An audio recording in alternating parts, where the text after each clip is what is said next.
Bonjour à tous, c'est l'un des 3000 vaccinés contre le Covid de la paix qui vous parle et qui vous souhaite une très bonne année. Donc comme vous avez vu, c'est le deuxième webinaire. Le premier webinaire qu'on a fait a eu 11 000 vues.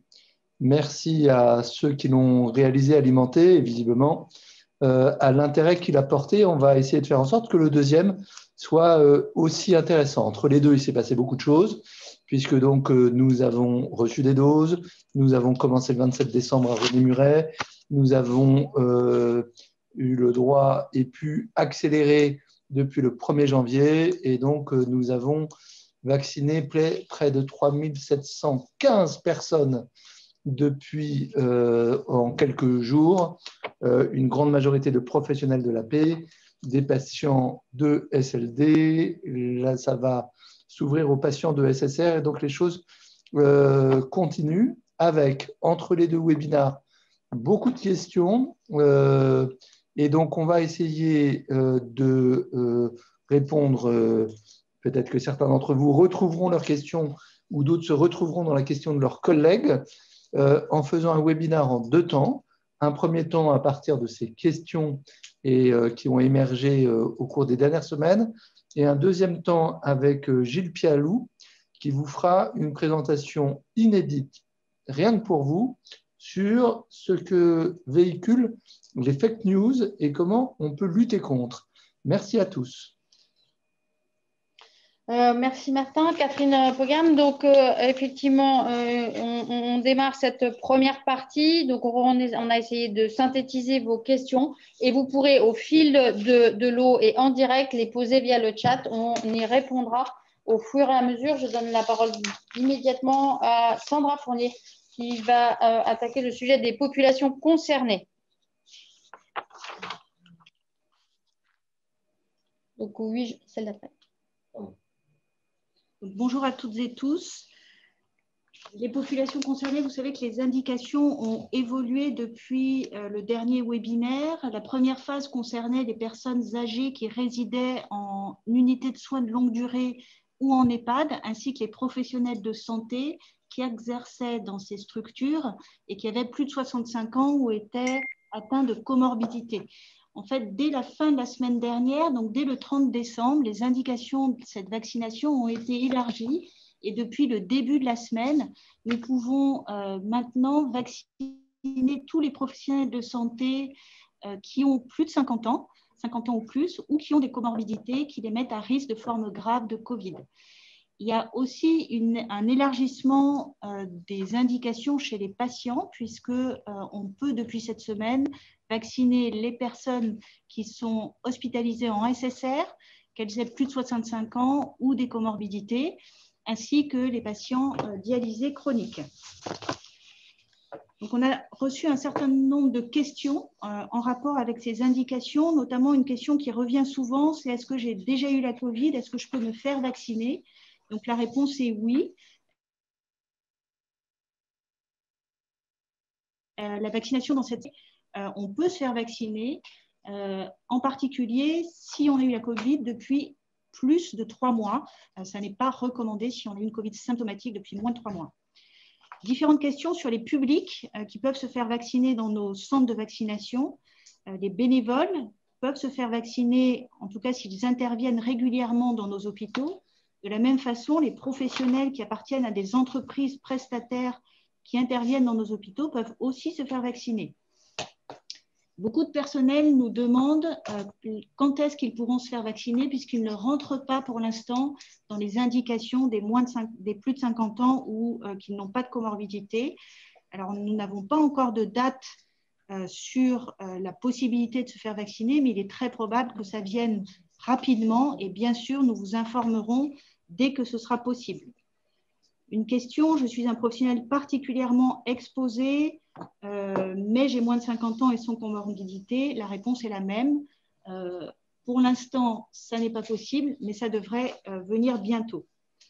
Une autre question, je suis professionnel de santé retraité. Est-ce que je peux me faire vacciner? Donc, comme pour les bénévoles, si ce professionnel de santé exerce une activité en lien avec la santé, il peut se faire vacciner dans nos centres de vaccination.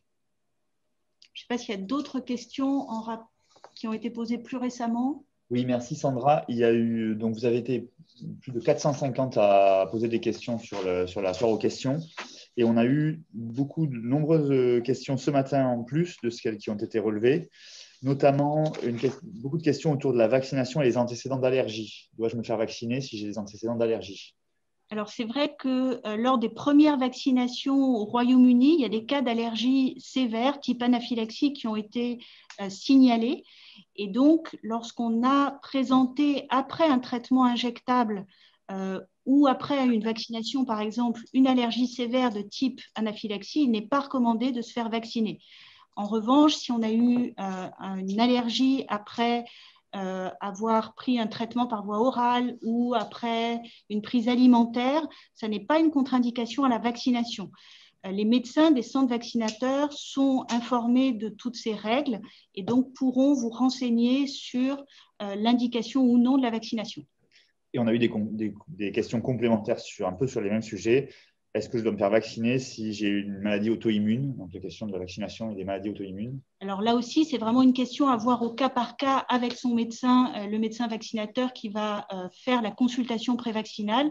Dans ces situations très particulières, il n'y a pas de contre-indication en elle-même, mais c'est à adapter au cas par cas. Et enfin, d'autres questions autour de puis-je me faire vacciner si je présente des anticorps? Alors, Alors, la sérologie n'est pas une contre-indication à la vaccination. Donc, oui, on peut se faire vacciner si on a des anticorps contre la Covid et évidemment si on n'en a pas.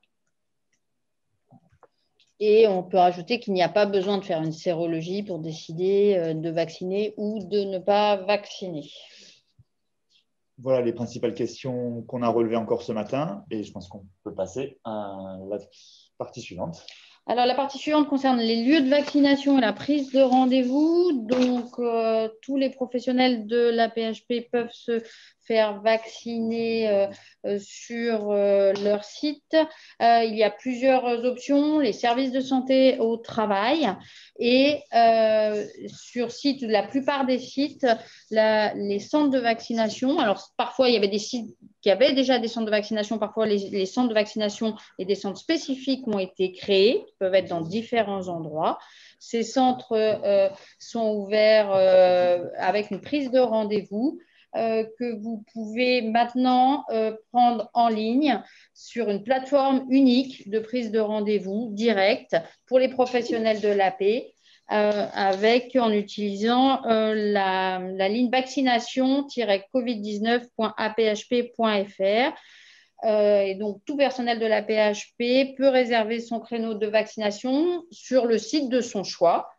À noter que pour l'instant, la plateforme est accessible exclusivement depuis un ordinateur relié à un réseau, au réseau APHP, intranet, et qu'on est en train de travailler à la possibilité que la prise de rendez-vous puisse se faire depuis l'appli et qu'on est aussi en train de résoudre un certain nombre de sujets sur les numéros APH. Il faut savoir qu'un certain nombre de ces centres qui existent à l'intérieur de l'APHP sont également ouverts aux professionnels de santé de ville de la région. Pour ces professionnels de santé de ville, il y a la prise de rendez-vous est en tout cas en théorie organisée par l'URPS médecin, qui a aussi accès à nos calendriers de vaccination, de prise de rendez-vous.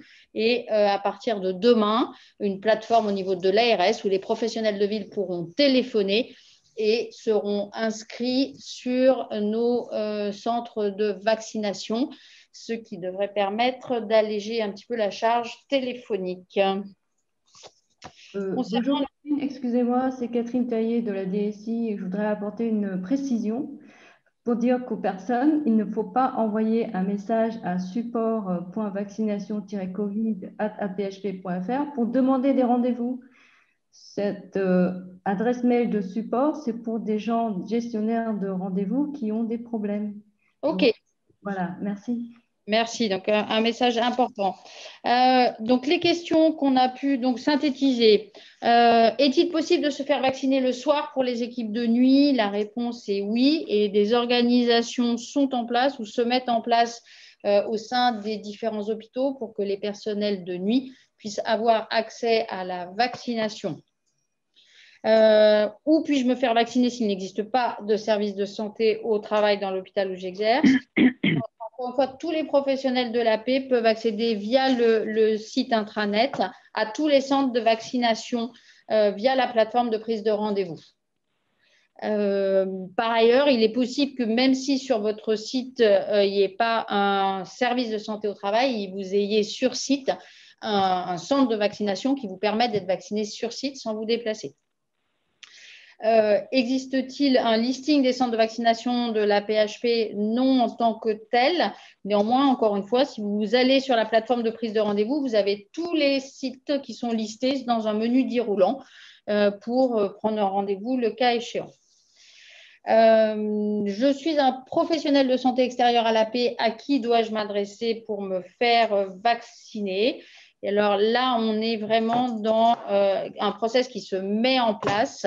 Mais l'idée est quand même de s'adresser d'abord à l'ARS et à l'URPS, encore une fois, pour qu'ils organisent la prise de rendez-vous. Ils sont en ligne, on leur a donné accès et à la possibilité de prendre rendez-vous pour que les choses soient actives et efficaces.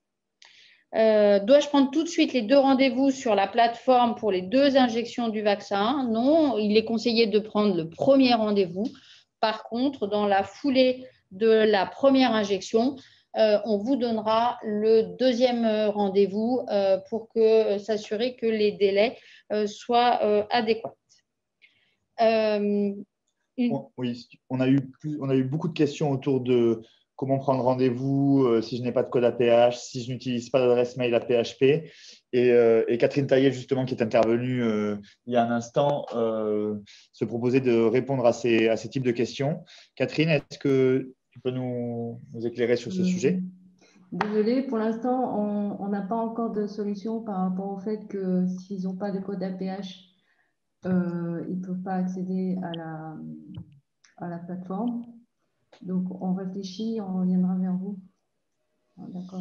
Donc, on rappelle néanmoins qu'il est tout à fait possible pour ces personnels qui n'auraient pas de code de prendre rendez-vous, notamment auprès des services de santé au travail.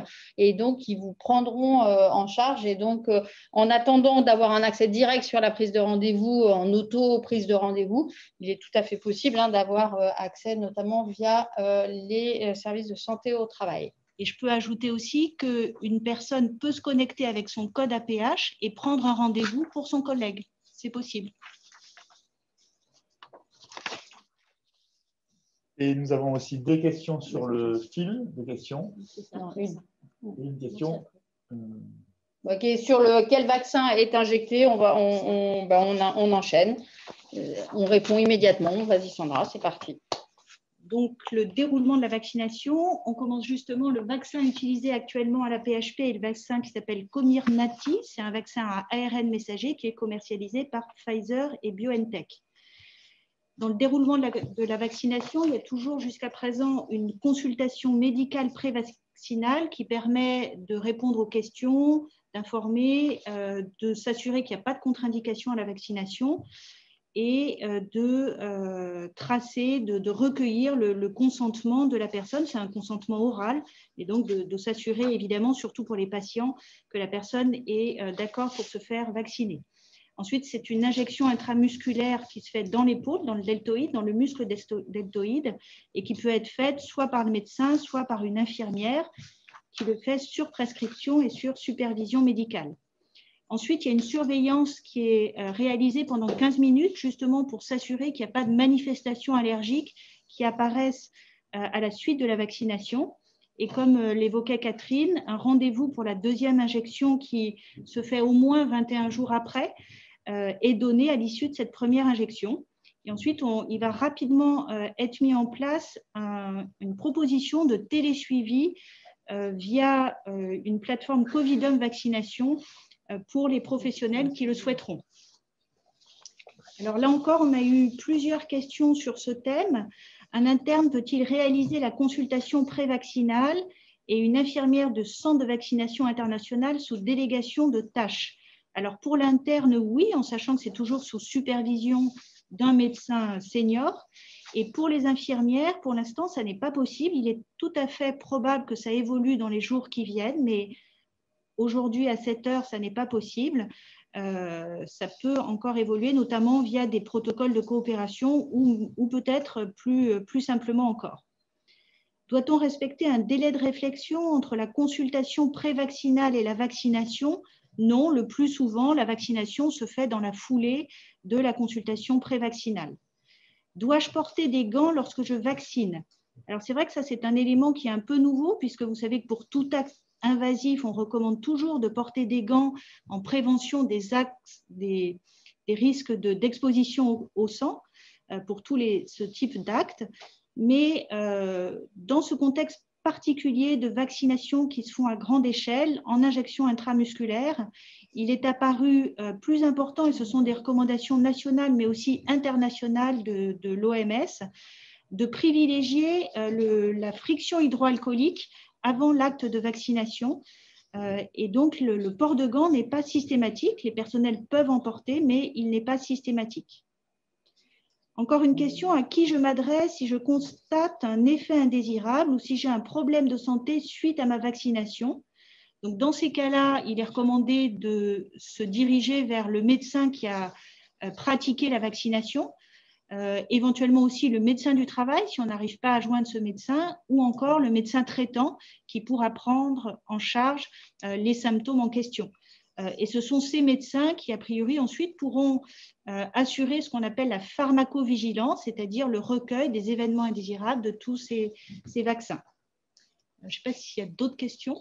Peut-être un point complémentaire, c'est quand vous signalez un effet indésirable, les médecins peuvent faire cette déclaration qui est une obligation légale. Il faut savoir qu'on vous mettra le site en ligne. Il y a la possibilité aussi pour chaque individu, à titre personnel, d'aller sur le site de l'ANSM pour faire également une déclaration. Donc, c'est une obligation légale pour les professionnels de santé de faire une déclaration de pharmacovigilance quand on leur rapporte un événement indésirable. Mais toute personne, et ce n'est pas valable que pour le vaccin, toute personne qui suspecte un effet indésirable en rapport avec la prise d'un médicament, dont potentiellement un vaccin, peut aussi spontanément faire cette déclaration. On a quelques questions en live, Sandra. J'ai 38 ans, sans antécédents médicaux, puis-je me faire vacciner? Pas tout de suite, bientôt très probablement, mais pas tout de suite. Puis-je injection en intramusculaire? Oui. Ah oui, il s'agit d'une injection en intramusculaire, pas en sous-cutané ni en intraveineux. C'est peut-être un point qu'on peut détailler. Il y a eu un petit peu une petite polémique, un petit peu de flottement entre les premières consignes et la mise à jour actuelle. C'est clairement une injection intramusculaire. Ça se fait sans pincer la peau, ça se fait en tendant la peau et avec une aiguille intramusculaire. C'est un point sur lequel, effectivement, c'est important de rajouter. On n'a pas de notion de lien avec maladie auto-immune et IM interdite. Alors, je dirais que la réponse est probablement dans la question. En tout cas, clairement, les évaluations ont été faites sur des injections intramusculaires. Je pense que le point qui est important qu'avait évoqué Sandra, c'est que pour ces questions qui sont des questions individuelles et particulières, c'est typiquement le genre de situation où je pense que la personne qui pose cette question doit probablement s'adresser à son médecin traitant, au médecin qui le suit pour sa maladie, et c'est une discussion bénéfice-risque qui doit avoir lieu à titre individuel, pour lequel il n'est pas possible de faire une préconisation, bien sûr, dans un cadre général. Catherine, si je peux, c'est Jean-Daniel. Les recommandations claires de l'HAS et de l'ANSM, c'est de faire en intramusculaire et jamais en sous-cutané parce qu'on n'a pas pu voir l'efficacité, l'immunogénicité de ces vaccins par la voie sous-cutanée. Donc, c'est toujours intramusculaire. C'est toujours intramusculaire. Je crois que c'était effectivement le sens. J'ai entendu dire qu'après 17 heures, il n'y a plus de restriction d'âge dans mon centre de vaccination. Bien joué. Il y a deux sujets. Le sujet, c'est que, et c'est une des raisons pour lesquelles on discute la prise de rendez-vous, et la prise de rendez-vous est nécessaire. La prise de rendez-vous, elle permet d'anticiper le nombre de doses que le site a besoin de commander, que l'AGEPS a besoin de livrer. Ce point est absolument majeur, puisque effectivement, on est encore dans une phase où il n'y a pas autant de vaccins qu'on aimerait. CF la réponse pour la personne de 38 ans. Et donc, on doit être hyper vigilant à ne pas gâcher des doses. Donc, on a besoin de prévoir. Et donc, les patients qui sont vaccinés ou les professionnels qui sont vaccinés sont ceux qui sont dans la cible. Néanmoins, si en fin de journée, alors qu'on a un flacon qui a été reconstitué, il reste une dose, il vaut mieux probablement vacciner quelqu'un que de gâcher cette dose. Donc, c'est peut-être de là que vient cette expression, mais qui est un peu différente de à partir de 17 heures, tout le monde peut se faire vacciner. On va passer à la diapositive suivante. On va passer à la diapositive suivante. Actualité, Jean-Daniel, tu prends la suite. Oui, donc merci, bonjour à tous. Donc, depuis la dernière fois, un nouveau vaccin a reçu une autorisation de mise sur le marché qui est une autorisation européenne, c'est le vaccin Moderna. Les résultats ont été publiés la semaine dernière, c'est un essai de phase 3 qui a été publié dans le New England Journal of Medicine. On va faire très simple, c'est également un vaccin ARN qui est très similaire au vaccin Pfizer-BioNTech, le même type d'ARN, le même type d'antigène, efficacité identique, 95% d'efficacité, une réactogénicité comme on l'avait décrit avec le vaccin Pfizer et une efficacité donc, de 95%, pas d'effet indésirable dans le suivi. Donc exactement le même profil. L'Agence européenne du médicament donc, a autorisé ce vaccin le 7 janvier et la décision de l'HAS est attendue pour aujourd'hui. Nous l'avons voté ce matin en commission technique des vaccinations. Elle passait en fin de matinée au collège de l'HAS et on devrait avoir la réponse aujourd'hui. Diapositive suivante. Alors, quelle différence entre le vaccin Moderna et le vaccin Pfizer-BioNTech? On vient de le dire, hein, c'est des vaccins qui sont très similaires. Lequel me sera injecté si je me fais vacciner dans l'un des centres de la PHP? Pour l'instant, c'est le vaccin Pfizer-BioNTech qui est le seul qui est disponible. On estime que le vaccin Moderna va être disponible d'ici une quinzaine de jours. Donc, on vous informera à ce moment-là de la disponibilité de ce vaccin au sein de la PHP. Puis-je recevoir la première injection avec un des vaccins et la seconde injection avec un autre? Idéalement, il faut avoir une injection avec les deux mêmes vaccins.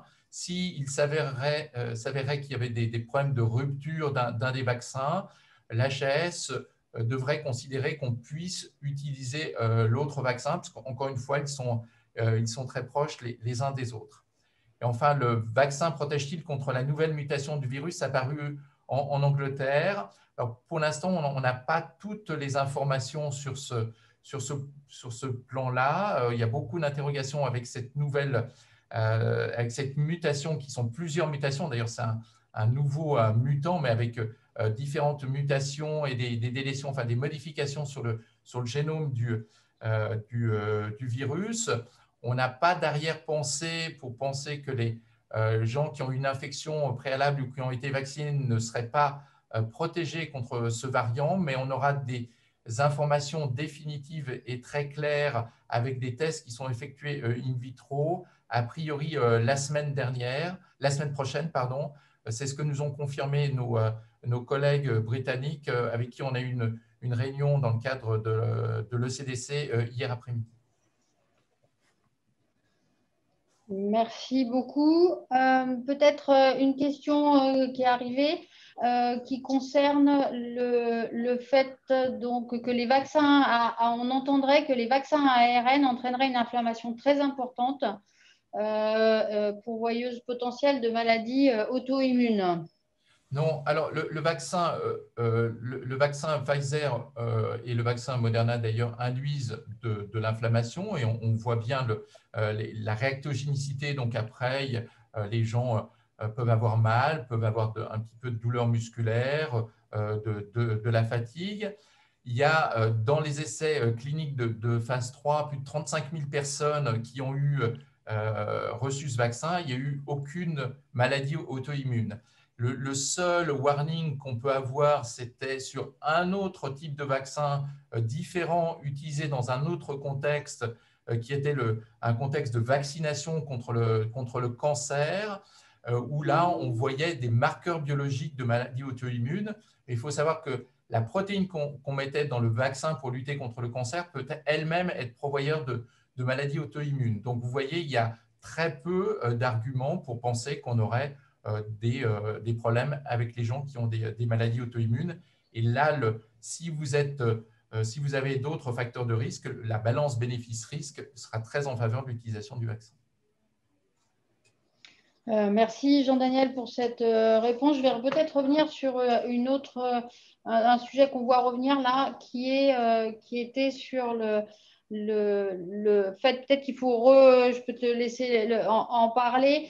Une personne dit: j'ai eu la Covid, forme asymptomatique et j'ai des anticorps présents.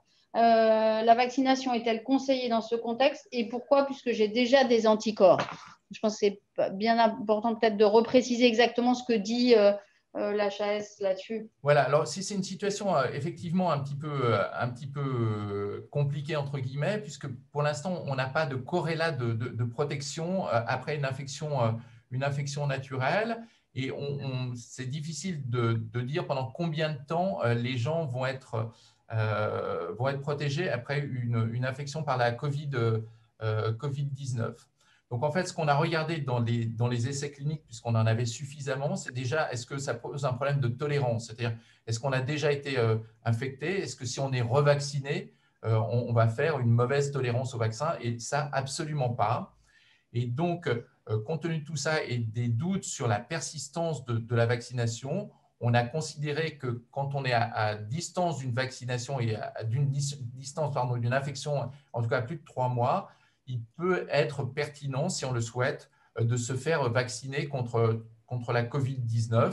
Ce n'est pas une recommandation formelle, mais vous voyez, ça peut être une indication. Merci beaucoup. Je regarde. Non. Alors, on va peut-être s'arrêter là à ce stade. Et puis, on va donc lancer… Ah si, non, j'ai une petite dernière question qui arrive. Désolée. Une question qu'on avait déjà eue au premier live.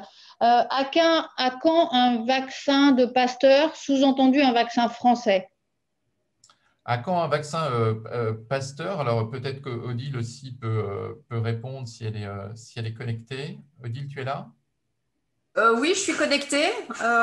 Pour l'instant, on n'a aucune information sur la mise à disposition d'un vaccin français concernant l'Institut Pasteur, puisque la phase 1 est en cours, mais on n'a absolument pas de données. Et ce qu'on sait, c'est que le début de la phase 3 ne se fera pas avant le mois de juin. Donc, ça veut dire un vaccin qui ne sera pas disponible au mieux au dernier trimestre 2021. Et pour l'autre vaccin qu'on peut dire un vaccin de Pasteur, c'est le vaccin de Sanofi Pasteur. Donc là aussi, il y a un retard important puisque les premières données qu'ils ont obtenues montrent que l'antigène n'était pas tout à fait adapté. Et donc, ils sont en train de repréparer une nouvelle formulation avec des essais qui vont reprendre au mois de février. Donc là aussi, très probablement, un décalage dans la mise à disposition de ce vaccin. Donc, pas de vaccin français à courte échéance. Il faut savoir qu'il y a d'autres candidats vaccins qui sont développés dans des unités de recherche français, mais qui pour l'instant ne sont pas du tout en développement très avancé. Très bien, merci beaucoup. Peut-être que s'il y a encore des questions, on continuera à vous les poser en direct. En attendant, je vais donner la parole donc à Gilles Pialou pour son topo à propos de vaccins anti-Covid-19. Comment gérer les fake news? Merci beaucoup. Donc Gilles Pialou, qui est infectiologue à l'hôpital Tenon, qui est référent vaccination aussi de son site. Et merci d'avoir accepté de nous faire partager ce topo. On vous laisse la parole. Ça va, le son est bon? Très bien. Merci à Catherine Pogam et à Patrick Chanson de m'avoir fait faire ce topo qui, effectivement, comme l'a dit Martin Hirsch, est un petit peu différent de ce que vous entendez d'habitude. Voilà, donc je suis là effectivement en tant qu'infectiologue. J'ai été journaliste médical dans une autre vie, ce qui fait que j'ai peut-être un tropisme particulier sur le circuit de l'information. Et puis accessoirement, j'ai travaillé 15 ans sur la recherche vaccinale, notamment beaucoup avec Odile Launay. En l'occurrence, c'était le vaccin contre le VIH. Donc évidemment, là, les deux sujets se sont rencontrés. Donc les liens d'intérêt, j'en ai aucun avec les firmes dont on va parler aujourd'hui, mais avec celles de la lutte contre le VIH et l'hépatite C. Et puis je participe à quelques think tanks qui sont ici à titre bénévole. Et tout ça est tout à fait transparent.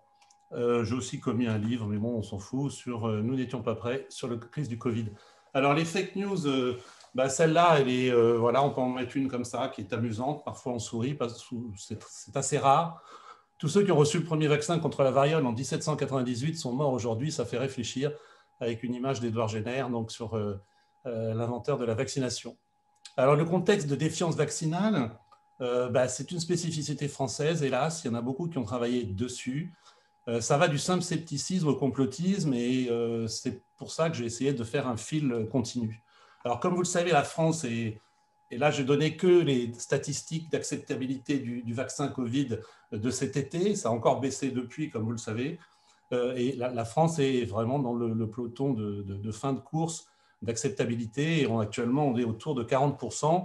Il y a des données françaises qui sont sorties dans le BEH du 24 décembre qui montrent donc une acceptabilité différentielle entre les hommes et les femmes, 29% chez les femmes et 53% chez les hommes. Ça peut s'expliquer aussi, notamment par les moindres formes graves chez les femmes, et une acceptabilité qui est dépendante de l'âge, donc montant avec l'âge et descendant pour les tranches d'âge les plus basses, à presque à un quart, et effectivement dépendant aussi des études et du niveau de formation. Là aussi, ceux qui ont eu des études supérieures étant plus acceptants que les autres. Alors, j'ai une seule diapositive sur cette spécificité française. C'est un travail que je trouve très bien fait, qui a été publié en plus dans un bon journal Vaccine par nos amis de Toulouse, de Charles Cazenave, comme il dit lui-même, parce qu'elle est intéressante. Elle est sortie juste au début de l'histoire du Covid, en janvier 2020, et elle concernait un support particulier qui est YouTube, et le fait de mettre des vidéos, disons, complotistes ou en tout cas anti-vaccins autour du schéma de vaccination, des 11 vaccinations rendues obligatoires, donc dans la période que vous connaissez, de 2017-2018. Et vous voyez avec ce pic en noir, les pics de vidéos qui ont été postées. Et plus intéressant, c'est l'analyse qualitative des vidéos et des argumentaires anti-vaccins. Alors évidemment, il y a les effets secondaires en premier item, mais vous voyez que déjà, on est dans des éléments qui sont constitutifs de ce qu'on appelle un peu le complotisme, c'est-à-dire le poids du lobby pharmaceutique, les théories conspirationnelles, les conflits d'intérêts des médecins qui font la promotion, les pharmaciens et les politiques. Et j'ai mis tout en bas, parce qu'on est entre soignants essentiellement, mais pas que, en tout cas membres de l'assistance publique, et bien vous voyez que même si c'est que 3%, le fait qu'il y ait un taux de vaccination des travailleurs de soins, c'est aussi un argument qui nous est renvoyé à la figure pour ne pas se faire vacciner. Et là-dessus, j'espère qu'on aura l'occasion de montrer l'exemple. Alors les fake news, ça peut procéder de plusieurs mécanismes. Ça peut être la simple erreur d'appréciation qui fait sourire. Par exemple, quand Monsieur Onfray, le philosophe, dit que le Covid-19 s'appelle Covid-19 parce que c'est le 19e coronavirus. Bon, voilà, on peut sourire, c'est rarement le cas. Ça peut être une erreur de transcription d'une information qui a été mal transcrite. On se souvient de la polémique sur les brevets de l'Institut Pasteur qui s'était transformé en complotisme en disant que c'était un Pasteur qui a été, d'ailleurs la personne a été condamnée sur les réseaux sociaux, qui avait été à l'origine du coronavirus. Ça peut être des rumeurs, ça peut être des théories complotistes, je finirai par ça, mais ça peut être aussi des erreurs qui peuvent être une vérité du lendemain, donc il faut un peu d'humilité par rapport au traitement de l'information. Alors, on va commencer par quelques exemples. J'en ai mis une petite dizaine. Ils reprennent certaines des questions qui ont été posées, mais je ne savais pas les questions qui ont été posées, donc on ira plus vite sur celles qui ont été déjà traitées, notamment par Jean Daniel. Donc bon, voilà une petite blague. Est-ce que vous voulez le vaccin des juifs francs-maçons qui rendent stériles ou celui des pédophiles sataniques avec la 5G dedans? Ça résume à peu près jusqu'où on peut aller du délire. Alors, c'est très compliqué de se confronter aux fake news parce que c'est essentiellement sur les réseaux sociaux. Certains peuvent faire sourire, hein, comme la cocaïne qui protégerait contre le Covid. Certains ont été très, très difficiles à traiter, comme le film, le reportage, si on peut dire, enfin, sur Covid-19, Hold Up. Et puis, effectivement, il faut suivre les réseaux sociaux et certains utilisent beaucoup les réseaux sociaux. Et je souligne celle-ci parce que ce médecin marseillais est actuellement celui qu'on voit le plus sur tous les réseaux sociaux. Et quand il dit, par exemple, que sous le sceau du secret, c'est que l'ARN messager peut être rétrotranscrit dans le génome humain, notamment chez les porteurs du VIH. En plus, il a annoncé ça le 1er décembre, journée mondiale du sida, ou chez les porteurs du HTLV1, qui est un autre rétrovirus. Je vous montrerai comment tout cela est impossible, strictement impossible. Et là, on est vraiment dans un délire complotiste et qui est très angoissant pour les gens. Alors parfois, ce complotisme, et après on reviendra à des données plus scientifiques, s'organise en structure, comme ça l'a été sur le sida, comme ça a été sur les anti-vaccins. Et vous avez des groupes de médecins. Voilà, ici, vous avez une association internationale qui s'appelle World Doctor Alliance qui menace d'un procès de Nuremberg. Je rappelle que le procès de Nuremberg, c'est un procès qui s'est adressé aux nazis sur le fait que le Covid serait un canular et que tout ça serait pour enrichir les riches.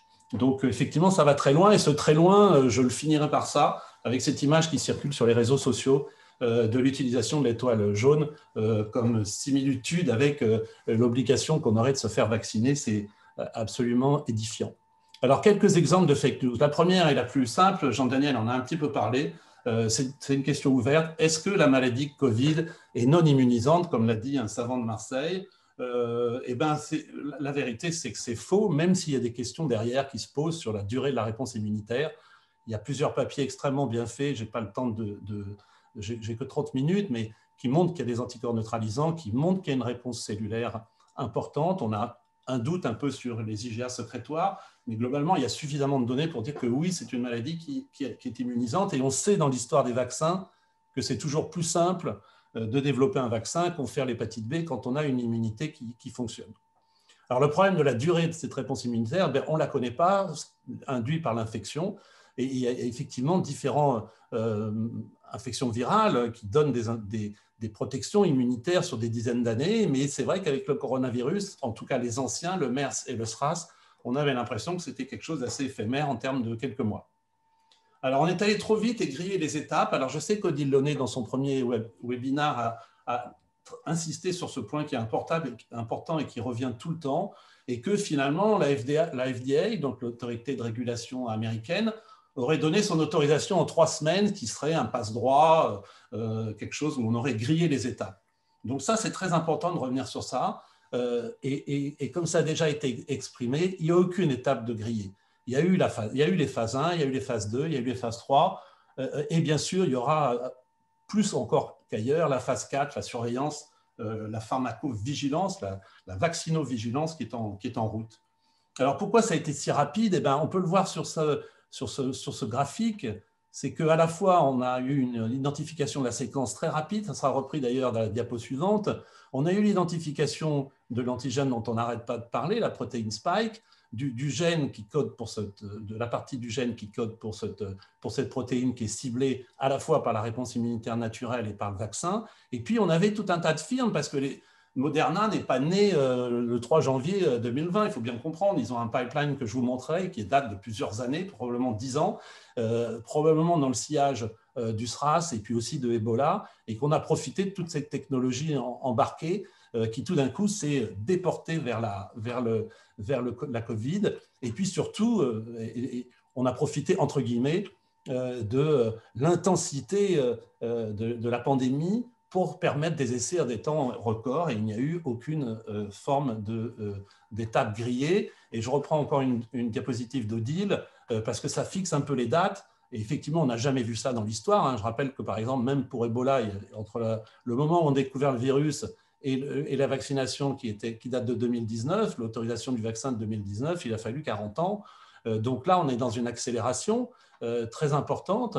Mais c'est lié au démarrage très rapide des essais, à la séquence en janvier, aux premiers essais de phase 3 en juillet, et au fait aussi, quelque chose qui a été peu décrit, c'est le mécanisme avec lequel les autorités de régulation, la FDA pour les États-Unis et l'Agence européenne, ont mis un processus accéléré qu'ils ont appelé Rolling Review, c'est-à-dire qu'au lieu d'attendre le dossier d'enregistrement du vaccin, ils ont fait implémenter les données au fur et à mesure des essais avec ces petits points qui figurent. Et effectivement, les 3 semaines, ce n'est que la fin, et peut-être que Jean-Daniel précisera ça, c'est que la fin de la procédure, donc il n'y a pas eu d'étape de grillé. J'ai fait aussi une autre comparaison parce qu'on nous dit souvent « Ah oui, mais on n'a pas mis assez de gens dans les essais ». Et en fait, j'ai pris un vaccin, donc le vaccin contre le pneumocoque, le Prevnar, qui est probablement un des vaccins qui a été testé sur le plus de personnes. Et vous voyez que quand vous regardez les effectifs du vaccin de Pfizer, 18 000 dans le bras effectif, ben vous êtes pareil que dans l'essai de Prevnar. Donc, on n'a pas non plus réduit le nombre de personnes qui étaient incluses dans les essais. Donc, effectivement, il faut peut-être recompter sur l'efficacité, mais bon, la réussite est tout à fait spectaculaire, même s'il y a encore des incertitudes sur la durée et sur la protection de la circulation du virus. Troisième exemple, les vaccins ARN n'ont jamais été utilisés chez l'homme, on est des apprentis sorciers, c'est incroyable, c'est une inconnue, nous n'avons aucun recul. Alors là, on va mettre vrai-faux. Pourquoi? Parce que c'est vrai que les vaccins ARN n'ont eu aucune autorisation de mise sur le marché, ni dans le monde animal, ni dans le monde humain. Par contre, ce qui est faux, c'est qu'on a déjà injecté des ARN. Et puis, deuxièmement, c'est pour expliquer ce que je vous disais sur l'accélération, quand vous regardez le pipeline de Moderna, ils se sont attaqués depuis longtemps, depuis plusieurs années, à quasiment tous les virus qui n'ont pas de vaccin. Donc, ça va du virus Epstein-Barr, la grippe, le virus respiratoire syncytial, le virus Zika. Je préviens que je n'ai pas accès aux questions, je n'ai pas accès au chat. Si vous voulez m'interrompre, enfin, vous pouvez aussi, bien sûr, vous qui avez accès au chat. Sur d'autres maladies auto-immunes, bien sûr, c'est que des phases 2 ou des phases 1. Sur le cancer et à l'assertion selon laquelle personne n'aurait reçu d'ARN avant, c'est faux, et les cancérologues le savent, et notamment les cancérologues français qui ont déjà publié dans le New England des essais dans des maladies orphelines. Celle-ci, c'est la porphyrie intermittente aiguë, qui est une maladie où il y a eu 94 Français qui ont reçu dès 2017 de l'ARN sous une forme donc avisée anti-maladie orpheline. Ça a été aussi pour le cancer avec des doses beaucoup plus importantes que celles qui sont proposées dans les vaccins. Donc, il y a effectivement peu de recul, mais il n'y a pas de recul. Et puis, ce qu'on disait avec Vincent Calvez dans les virologues et d'autres virologues, c'est que en fait, depuis très longtemps, on reçoit des ARN, parce que quand vous êtes vacciné par l'Europe, qui sont par définition des virus atténués à ARN, vous avez un certain nombre d'ARN, 7, 8 messagers qu'on vous injecte, et donc ce n'est pas la première fois qu'on reçoit, même si la méthodologie est différente. Alors, celle-là, elle revient tout le temps, les vaccins ARN Moderna, Pfizer s'intègrent au génome. Il n'y a pas besoin, en deuxième année, on peut être à deuxième année de biologie et savoir que c'est impossible. C'est impossible, ça a été mis dans les avis de la Société de pathologie infectieuse de langue française de cette façon-là, parce que ce qu'on vous injecte, c'est de la chimie, ce n'est pas dérivé d'un vrai virus, c'est de la chimie, c'est des acides nucléiques. En plus, c'est sous une forme monobrin, c'est-à-dire qu'il ne peut pas s'intégrer, il reste dans ce qu'on appelle le cytosol, il ne rentre pas dans le noyau et de toute façon, il n'a pas de matériel enzymatique pour s'intégrer au génome. Donc, c'est vraiment de la fake news et c'est vraiment de la fake news qui fait du mal parce qu'on appelle ça un OGN, on y reviendra tout à l'heure. Ce n'est pas un organisme génétiquement modifié. Alors, voilà, ça a été dit tout à l'heure, il faut mieux attendre le vaccin français. Odile a répondu, c'est vrai que la France est absente de la course en tête et qu'il y a les deux modèles, le modèle rougeole de Pasteur, ça a déjà été répondu, et le modèle Sanofi qui était un petit peu plus avancé sur Spike et qui, comme vous le savez, a pris du retard, donc ça a déjà été exprimé. Alors ça, c'est plus compliqué. Au rythme où vont les mutations, le vaccin sera inefficace, ça pourrait être un débat. Est-ce que c'est faux? J'ai mis un point d'interrogation que j'aurais pu mettre plus gros, parce que pour l'instant, on n'a pas d'informations, mais on a des questions. Les réponses, elles sont assez simples. Sur le papier, c'est plus compliqué et on aura des informations effectivement la semaine prochaine, comme l'a dit Jean-Daniel. Il y a des mutations qui ont été décrites, des délétions, essentiellement effectivement sur la protéine, enfin qui jouent sur la protéine Spike qui est ciblée par les candidats vaccins. Et puis, il y a eu effectivement ce variant anglais très inquiétant qui a coïncidé avec une circulation extrêmement importante du virus. Mais il faut expliquer que plus le virus circule, plus ces virus à ARN font des erreurs. Donc, il y a à la fois une complexité à faire qui est la cause, quel est l'effet et quelle est la cause. Mais il empêche, voilà, ma position à moi, mais elle peut être discutée, c'est que quelles sont les raisons de ne pas s'inquiéter de l'impact des mutants sur le vaccin pour l'instant? Le premier, c'est que ces vaccins codent pour une forme différente de la protéine spike. Deuxièmement, c'est une réponse vaccinale qui ne touche pas qu'un site, mais qui est polyclonale. Troisièmement, on n'a pas seulement des anticorps, on a une réponse cellulaire. Quatrièmement, alors ça serait la bonne nouvelle future, c'est qu'à force de faire des mutations et de toucher la conformation du site qui permet au virus de rentrer dans la cellule, ça peut partir dans l'autre sens, c'est-à-dire que ça peut gêner la pénétration du virus. Cinquièmement, il y a une variabilité très importante dans le VIH et dans la grippe, et on n'est pas du tout dans ce climat-là pour ce qui concerne les coronavirus. Alors, le point d'attention, c'est ce qu'on attend avec les Anglais, ça a été dit tout à l'heure, quelles seront les données testées avec les souches en Grande-Bretagne, puisqu'ils ont plusieurs dizaines de milliers de personnes vaccinées. Et puis, la bonne nouvelle aussi, c'est que je crois que tout le monde s'entendra pour que, compte tenu de la facilité avec laquelle on peut faire un vaccin ARN, on peut imaginer qu'il sera facile de s'adapter rapidement, contrairement à d'autres vaccins qui sont beaucoup plus compliqués. Je pense aux vaccins viraux atténués, notamment, ou aux vaccins de la grippe, aux variants majoritaires, mais bon, ce n'est qu'une opinion, elle peut être démentie dans les semaines qui viennent. Là, c'est un petit peu compliqué, mais c'est Jean-Daniel, en échangeant avec lui, est-ce qu'il y a des preuves que la vaccination induit un impact sur la transmission? On n'a pas beaucoup d'arguments. On a des arguments dans des modèles animaux, chez le singe, chez le hamster syrien, et puis quelques données avec le vaccin de Moderna. Mais là, effectivement, c'est avec des doses qui, chez le singe, sembleraient se rapporter, je dirais, à des doses insuffisantes, et que si on fait la corrélation entre la dose que recevrait l'homme, et puis de toute façon, c'est sur très peu d'éléments. Et là, c'est sur le modèle animal. On a la même chose sur le modèle humain, mais avec encore moins de données, puisque dans cet essai-là qui a été publié, on l'a déjà dit tout à l'heure, on avait 39 personnes qui avaient une PCR positive dans le groupe placebo, et 15, c'est effectivement tout à fait insuffisant, et on a besoin de données complémentaires. Mais c'est très important de comprendre que quand les gens disent « ça ne transmet pas, on n'a pas prouvé que ça n'avait un impact sur la transmission », ça ne veut pas dire qu'on a prouvé le contraire, et c'est très important quand on vaccine de pouvoir expliquer ça aux gens. Les vaccins n'ont jamais permis de contrôler les épidémies. Bien sûr, c'est faux. On peut prendre tous ces exemples-là, la rougeole, les oreillons, la coqueluche, la rubéole, avec les données américaines, et ces taux d'efficacité tout à fait saisissants. Le vaccin, c'est surtout pour enrichir Big Pharma. C'est un des premiers thèmes de défiance par rapport aux vaccins. C'est sûr que les vaccins auront un coût. Bien sûr, c'est l'industrie pharmaceutique qui les développe. Et vous verrez, ces coûts ont été évalués. C'est très variable. Ça va c'est des annonces, hein, de 4 € par AstraZeneca à 37 € par Moderna. Tout ça va être discuté avec les agences et au niveau des États. Je n'ai jamais vu un vaccin autant d'effets secondaires. C'est un infectiologue camarade qui a déclaré ça devant les télévisions. Alors, j'ai vérifié si on disait vrai, faux ou faux. Moi, je pense qu'on peut dire faux. Pourquoi? Pour deux raisons. La première, c'est que ce qui compte, ce n'est pas les effets mineurs. Ce qui compte, c'est ce qui va arrêter l'essai, ce qui va faire que les gens vont être hospitalisés, et ce qu'on appelle les serious adverse events. Et en fait, ils sont de 0,6% dans l'essai Pfizer. Et c'est quasiment autant que dans le placebo, non lié au vaccin, excusez-moi, et que les très rares événements graves qu'on voit dans l'essai de Pfizer et qui ont été reliés au vaccin sont assez anecdotiques, si je puis dire, même s'ils sont spectaculaires, une arythmie, une injection qui a probablement été intra-articulaire.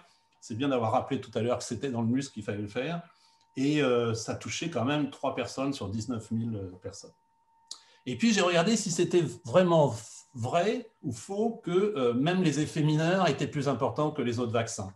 Eh bien, c'est vrai que ça secoue un peu. Moi, personnellement, j'ai juste mal à l'épaule quand je me mets sur le côté, mais je suis qu'à J3 de la première injection, et on a montré que c'était plus important après la deuxième injection.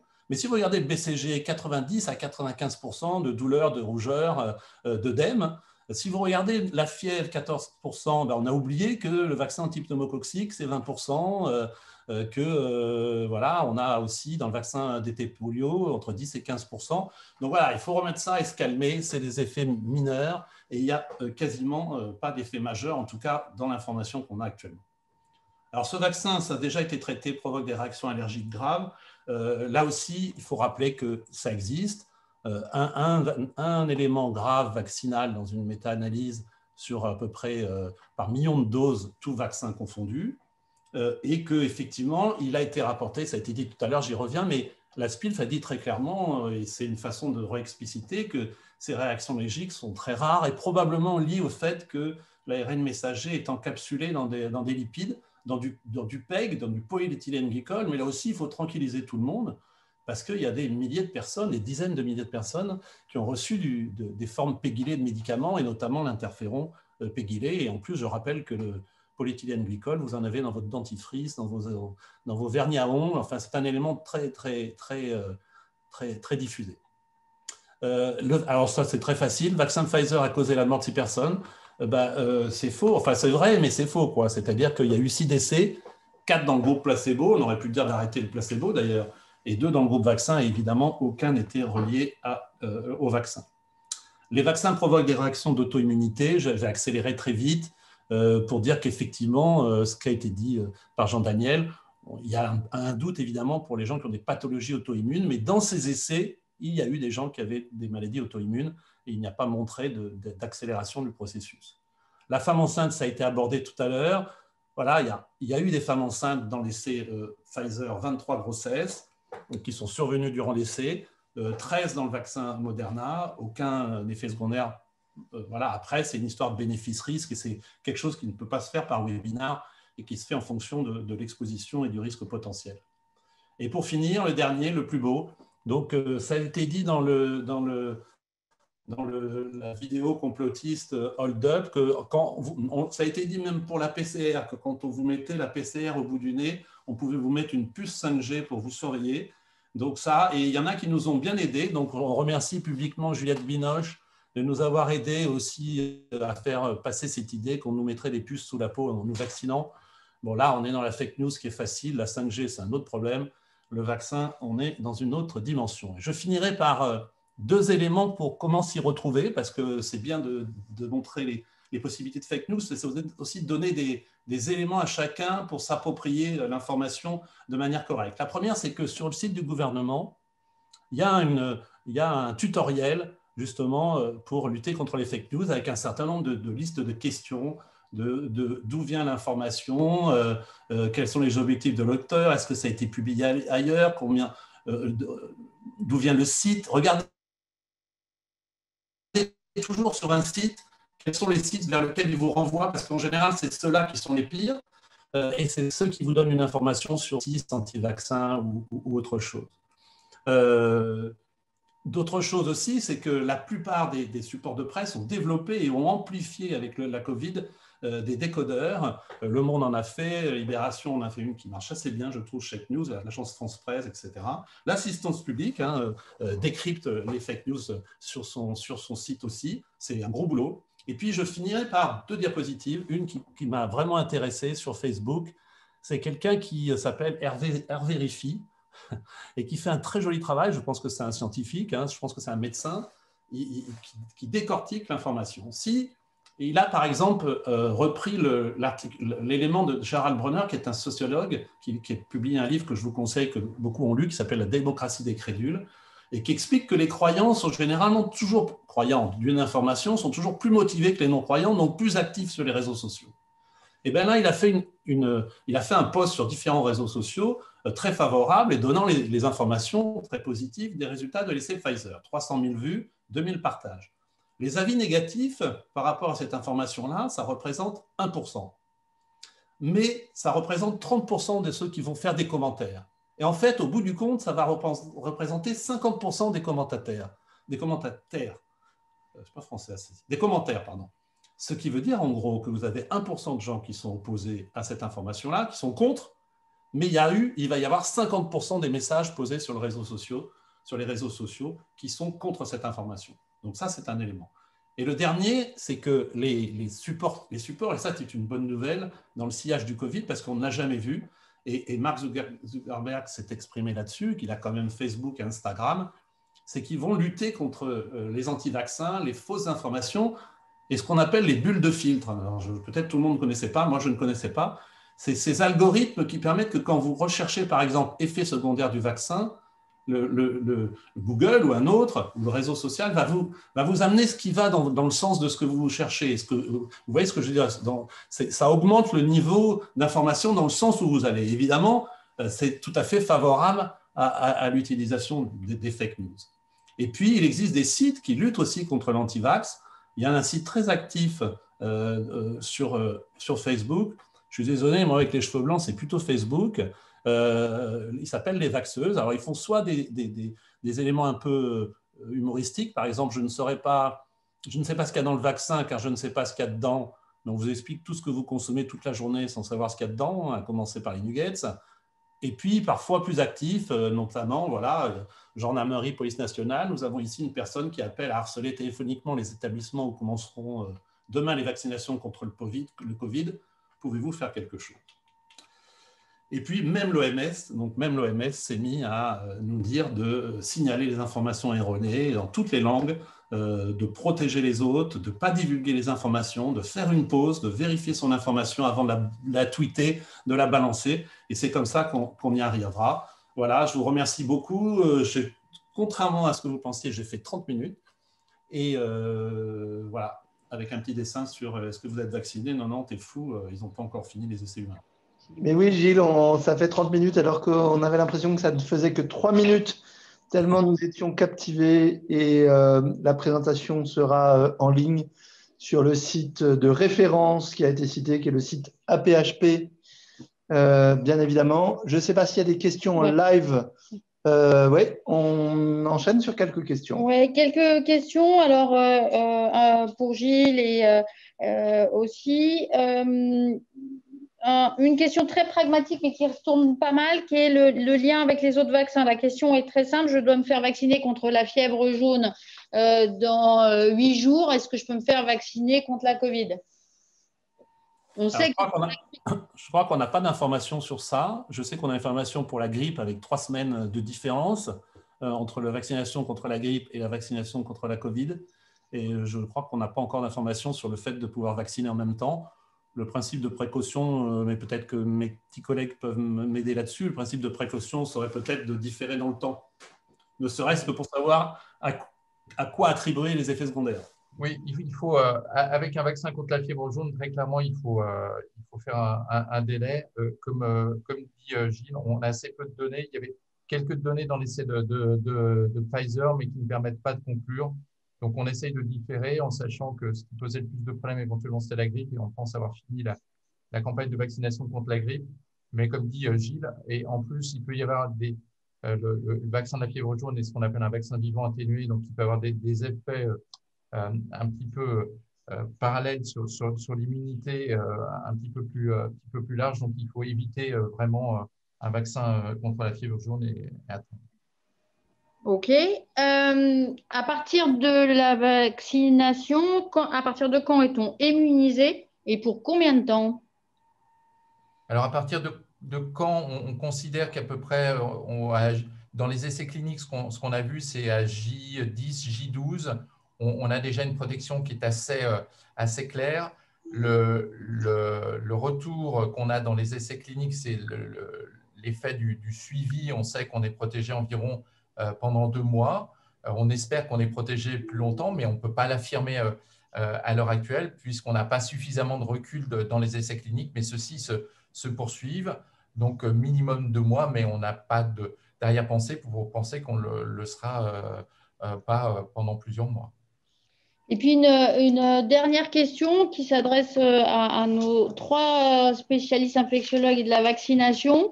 Vous savez qu'on a des inquiétudes qui sont souvent exprimées par rapport aux effets secondaires plutôt à long terme de type inflammatoire, avec notamment la CEP. C'est quelque chose qui revient en boucle. Et donc, est-ce que vous pouvez, même s'il n'y a pas de données sur ce vaccin, comme nous dit une des questions, comment est-ce qu'on peut répondre sur ces sujets qui semblent faire l'objet de nombreuses questions? Moi, je peux... Chacun a son opinion.